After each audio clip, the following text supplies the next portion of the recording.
I was praying Qiyam al-Layl every night, the same supplications, the same tears, the same requests, and nothing would change. Until a sheikh said some words to me that shook me. You're talking to God, but you don't stop to listen to how He responds to you.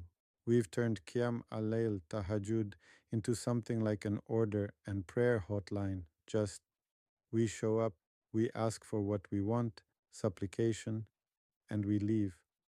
But Qiyam al-Layl isn't just requests, it's also a conversation.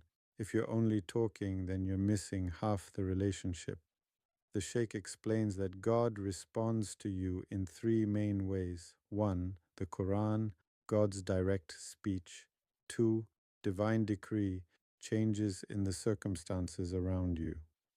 Three, tranquility, a sudden and unexplained calm in your heart. And I realized that I was so busy telling God what I want, and I wasn't paying attention to what He is giving. God says, the Quran of the dawn is witnessed, 1778. The scholars say, the reading of Fajr and the night is witnessed by the angels. What does that mean? That quiet moment, the 3 a.m. hour of dawn, is a space for conversation.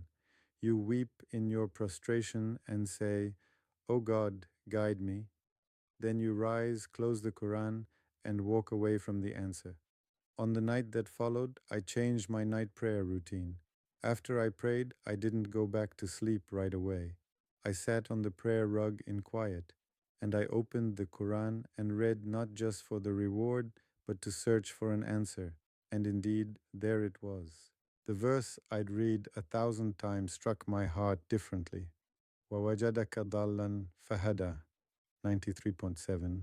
God Almighty said, is there any caller who calls upon me so that I may respond to him?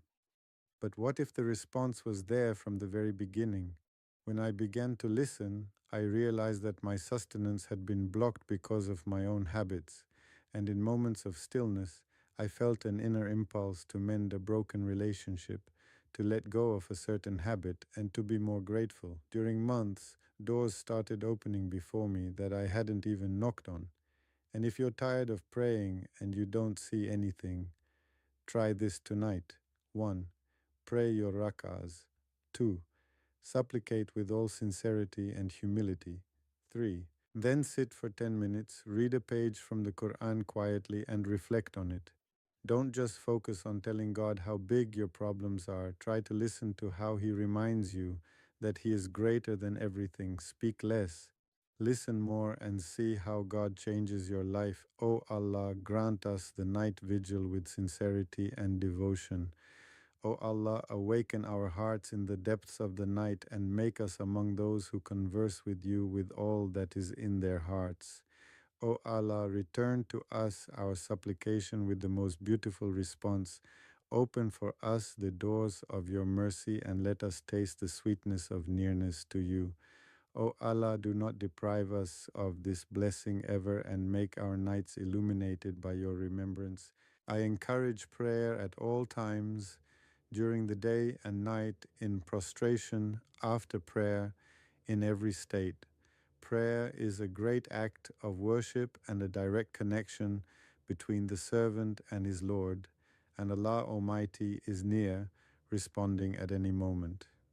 What I wanted to share with you is a sincere personal experience. I was making the same supplication and I wasn't seeing any clear change. When I tried getting up at night, supplicating with sincerity and humility, then pausing a little and waiting for Allah's response, tranquility in the heart, or a verse, or imminent relief, I felt the huge difference. Supplicate to Allah abundantly at all times, and also try this method in the depths of the night. You will feel a true conversation with your Lord. O Allah, make us among those who supplicate to you and hope in you at all times, and grant us humble night vigils, accepted supplications, and reassured hearts.